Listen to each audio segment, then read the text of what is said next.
Howdy ho to all my fellow Star Wars dweebs out there. This is your boy Darth Shaggy coming. Wait a second. I said your boy again. Why? Who knows? Who cares? But anyway, I've tried to actually post this video, or this subject, several times, but I can't seem to get it under 10 minutes, and YouTube won't let me post it. Anyway, so let's give this another shot. As many of you guys know, last Friday was the Season 2 finale of Star Wars The Clone Wars, and as you already know, the last 3 episodes had to do with Boba Fett as a child, and I thought what better way to celebrate it than to dig out some of my stuff of the man, the myth, the legend, Boba Fett. Anyway, I thought I would start off by going way back to the very beginning. It's not the very first collectible that came out, because the very first collectible was a costume, I believe, a child's Halloween costume, but this was pretty close to one of the first ones. It's not the first of the figures either. The very first one was recalled because it had a firing rocket that was a health hazard, which that really messed up for some of us kids. But anyway, this is one of the early action figures. It's a vintage line Boba Fett. You can tell it's got a lot of weathering, but that weathering came from love. Yes, I did play with this a lot as a kid. But anyway, moving right along, I thought I would dig out the Powers of the Force action figure, which was really cool. A step up in the detailing, because it has the Wookiee braid, it has a cape, it's got a removable jetpack. It's pretty detailed for its time. The articulation's not that great, but hey, none of them were back in the Power of the Force. They didn't start getting really super articulated till here lately. But we're not talking about articulations, we're just talking about Boba Fett. As you can tell, it's even got the Mandalorian emblem, which now I'm hearing that they're trying to say that's the Fett emblem, which to me will always be the Mandalorian emblem. Anyway, moving right along to the newest Boba Fett figure I've got, which is a repackage of the Evolutions 3-pack, but this was a single carded figure that came out in late last year, early this year. Articulation's great on this. The detail is superb. It's got soft goods, cape. The only drawback to this figure that I'm hearing, it has a removable helmet, but the only drawback is the jetpack comes off way too easy. I've seen some people actually glue theirs on or put putty in it, but to me, all in all, it's a great figure. And moving right along, some of you know, some of you guys might know of the game Star Wars Minis. Well, I'm an avid collector of them, and I thought I would dig out my Boba Fetts. I play on a weekly basis on Saturdays with the local group, a small group, wanting more people to show up. But those are the Boba Fetts from the line. Hopefully you can get a detail of those. And each one of those has a card. My favorite being the top one, which is the Boba Fett Bounty Hunter. I've won a lot of games with that one. And moving right along, a game that came out in 2005, about the same time Revenge of the Sith came out, was A Tactics. And my nephews are very addicted to this game. We used to play it all the time. We don't play it as much as we used to, but I ended up getting a Boba Fett out of a 2-pack. The 2 packs that were taped together from Walmart. In one pack I got Boba Fett, the other pack I got Jango Fett, which is pretty cool. The object of the game was to knock each other's characters over, and this one had a firing missile to do that. It was pretty fun. Another version of the Star Wars Minis was the Starship Minis, the Starship Battles, and there's the Boba Fett out of it. It's just basically Slave 1. But anyway, for time purposes, we're going to move right along.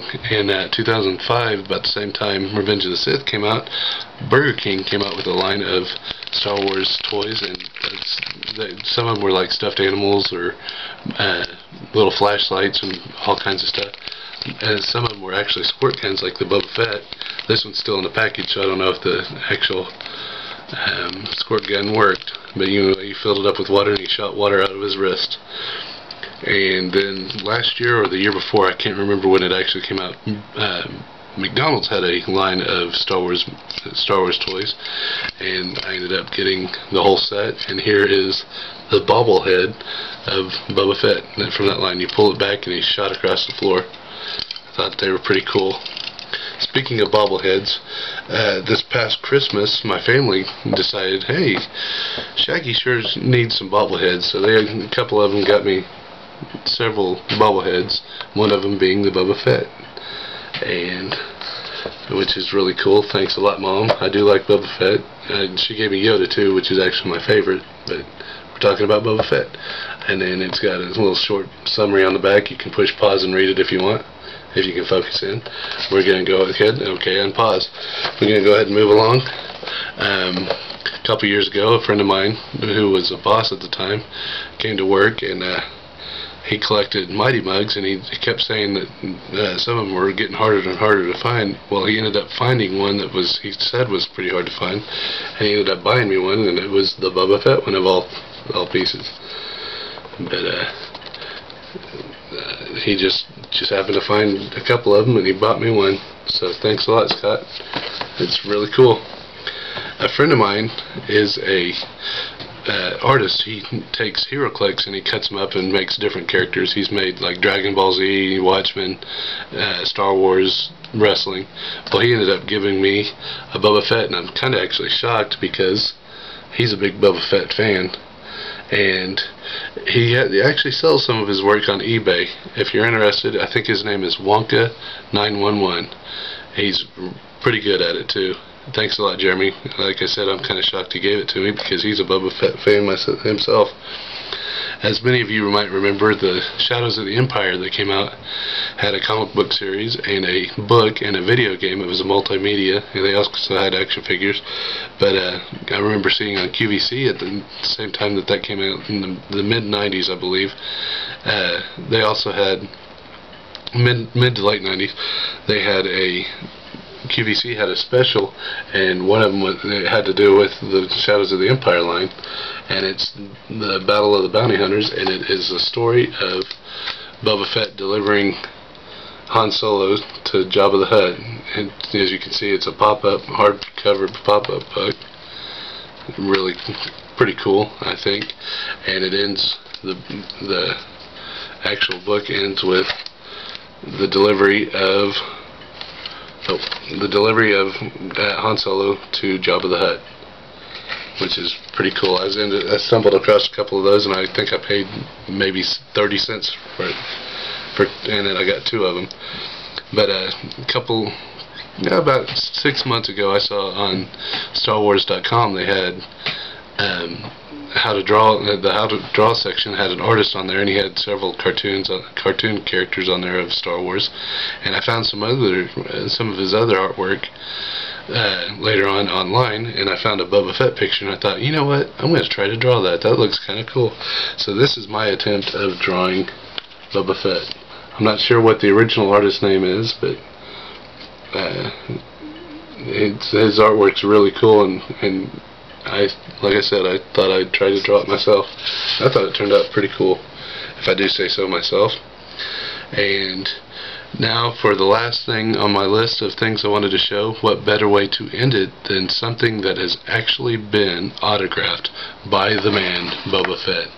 In '96, a friend of mine who is no longer with us and I went to a show, and they had four of the guys from Star Wars. They had Darth Vader, Chewbacca, R2-D2, and Boba Fett, and I got them to sign an action figure. If you can see, it says Jeremy Bullock right there, Boba Fett, which is pretty cool. I got an 8x10 signed too, but I didn't feel like showing that one. But anyway, I hope you guys enjoyed my short little video, or a long little video, I guess. If you guys have any comments, please leave them. Don't be too shy to rate and subscribe if you want to. And I thought I would end it by saying, I'll see you soon. Shaggy out.